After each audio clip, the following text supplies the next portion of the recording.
اعوذ باللہ من الشیطان الرجیم بسم اللہ الرحمن الرحیم۔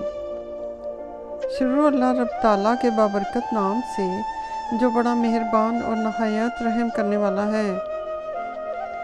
دیکھتی آنکھوں اور سنتے کانوں کو میرا محبت بھرا السلام علیکم۔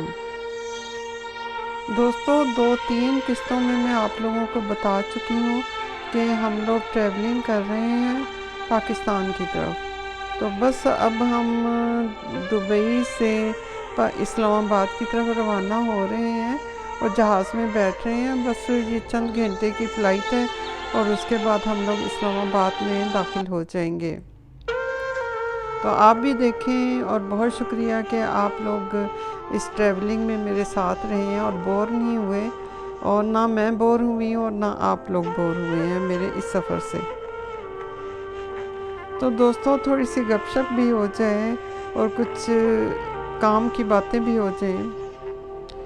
حضرت محمد مصطفیٰ صلی اللہ علیہ وآلہ وسلم نے فرمایا کہ اپنی اولاد اور اپنے اموال کے لیے بد دعا نہ کرو، کہیں ایسا نہ ہو کہ تم کسی ایسی گھڑی میں اللہ رب تعالیٰ سے دعا کر بیٹھو کہ جس میں دعا قبول ہو جاتی ہے۔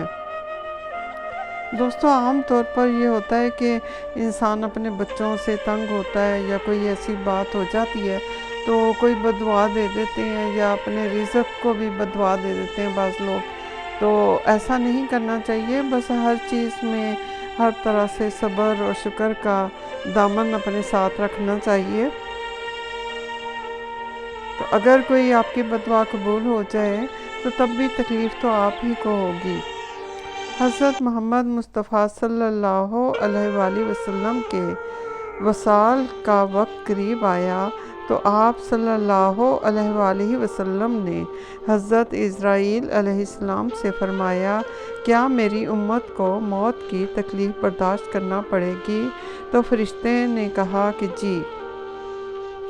آپ صلی اللہ علیہ وآلہ وسلم کی آنکھوں میں آنسو آ گئے تو اللہ تعالیٰ نے فرمایا کہ اے محمد صلی اللہ علیہ وآلہ وسلم، آپ کی امت اگر ہر نماز کے بعد آیت الکرسی پڑھے گی تو موت کے وقت اس کا ایک پاؤں دنیا میں ہوگا اور دوسرا جنت میں۔ رسول خدا صلی اللہ علیہ وآلہ وسلم نے ارشاد فرمایا کہ اگر تمہیں کوئی نقصان پہنچ جائے تو یہ نہ کہو کہ اگر میں ایسا کر لیتا تو ایسا ہو جاتا، البتہ یہ کہو کہ اللہ تعالیٰ کی تقدیر یوں ہی تھی اور انہوں نے جو چاہا کیا، کیونکہ اگر کا لفظ شیطان کے کام کا دروازہ کھول دیتا ہے۔ ماشاءاللہ۔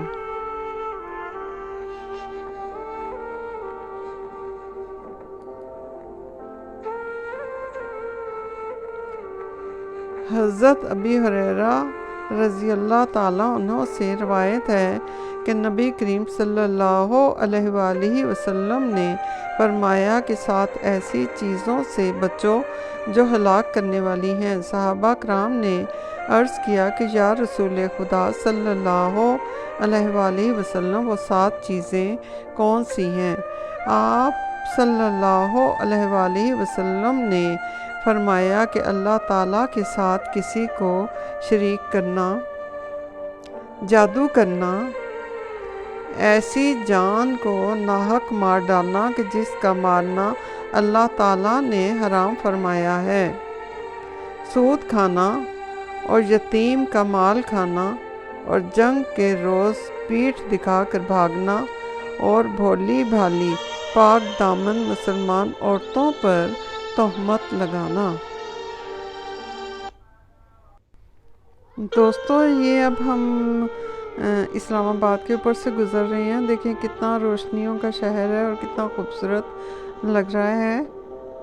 تو بس اب ہمارا بہت ہی تھوڑا سا سفر رہ گیا ہے، تو آپ بھی دیکھیں۔ اور دوستو وضو کی تو بہت ہی اہمیت ہے اور کوشش کرنی چاہیے کہ ہم ہر وقت اپنے آپ کو وضو میں رکھیں، تو جب بھی باتھ روم جائیں تو ضرور وضو کر لیں۔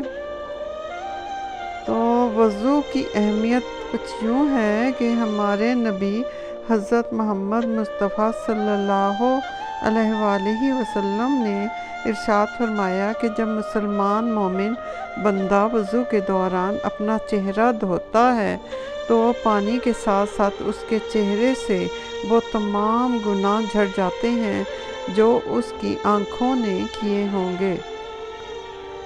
شیخ سعدی فرماتے ہیں کہ تم اپنی 1000 غلطیوں کے باوجود اپنے آپ سے محبت کرتے ہو، مگر دوسروں کی ایک غلطی کی وجہ سے ان سے نفرت کیوں کرنے لگ جاتے ہو؟ یا تو خود غلطیاں کرنا چھوڑ دو یا دوسروں کو معاف کرنا سیکھ لو۔ حضرت علی علیہ السلام نے ارشاد فرمایا کہ اخلاق وہ چیز ہے کہ جس کی کچھ قیمت نہیں دینی پڑتی مگر اس سے ہر انسان کو خریدا جا سکتا ہے۔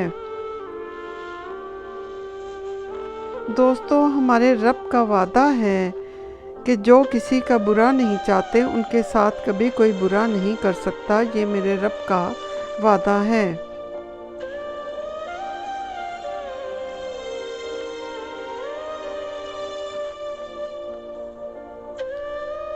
وضو کرتے ہو مگر اسراف کرتے ہو، تہجد پڑھتے ہو مگر بھائی سے بول چال نہیں رکھتے، روزہ رکھتے ہو مگر غیبت کرتے ہو، صدقہ کرتے ہو مگر احسان جتلاتے ہو۔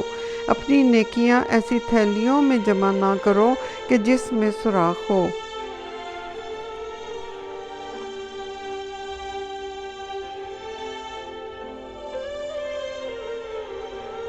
اللہ رب تعالیٰ تمہارے جسموں اور تمہاری صورتوں کو نہیں دیکھتا، وہ تو تمہارے دلوں کو دیکھتا ہے۔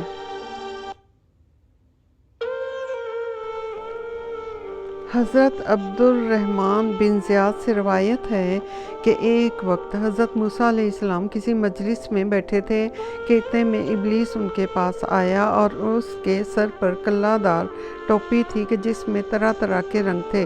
جب حضرت موسیٰ علیہ السلام سے قریب ہوا تو ٹوپی اتار ڈالی اور سامنے رکھ لی، پھر آ کر سلام کیا۔ حضرت موسیٰ علیہ السلام نے کہا کہ تو کون ہے؟ بولا کہ میں ابلیس ہوں۔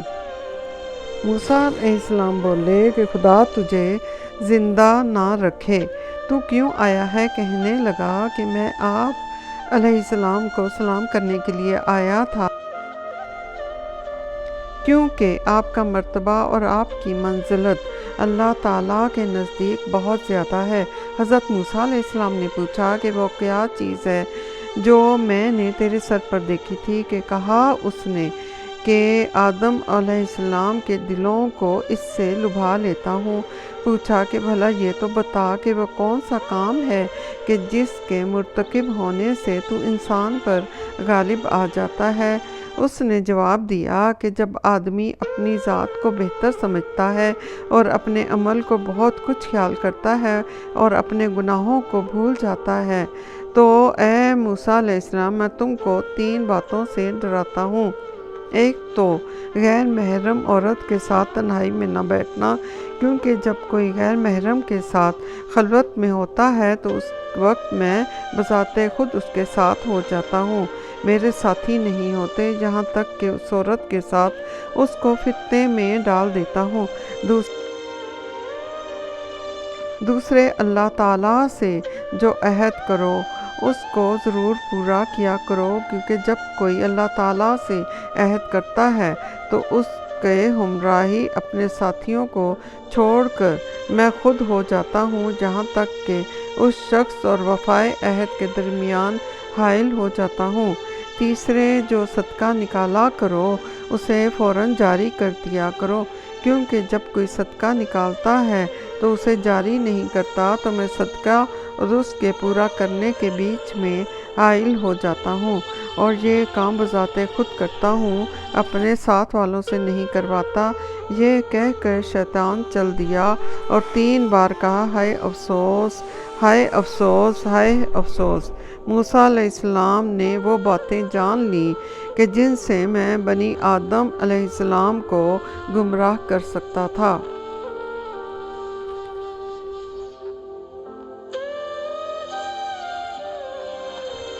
تو دوستوں ہم لوگ یہ اسلام آباد میں پہنچ گئے ہیں اور یہ ایئرپورٹ دیکھ رہے ہیں آپ لوگ، تو بہت ہی پیارا ایئرپورٹ ہے۔ تو بس اب ہم لائن میں لگ گئے ہیں، ابھی سامان بھی اٹھائیں گے اور پہلے اپنی یعنی کہ پاسپورٹ وغیرہ دکھا کے، تو وہاں سے تو ہم گزر گئے ہیں، تو اب سامان کے لیے کھڑے ہیں۔ تو دیکھیں آپ بھی کہ ہمارا سامان کب تک آتا ہے اور کب ہم یہاں سے آگے روانہ ہوتے ہیں اپنے گھر کی طرف، اور ہمارے گھر کا کیا حال ہوگا یہ بھی آپ اگلی قسط میں دیکھیے گا۔ تو 2 سال بعد میں آئی ہوں اور رات کا تقریباً 1 یا 1:30 بجا ہے، شاید 2 بج جائیں گے جب تک کہ ہم لوگ ٹیکسی لیں گے اور پھر اس کے بعد گھر کی طرف رواں ہوں گے۔ تو دوستو اللہ تعالی ہم سب کو حق اور سچ کے ساتھ چلنے کی توفیق عطا فرمائے۔ ربنا آتنا فی الدنیا حسنۃ وفی الآخرۃ حسنۃ وقنا عذاب النار، وقنا عذاب النار۔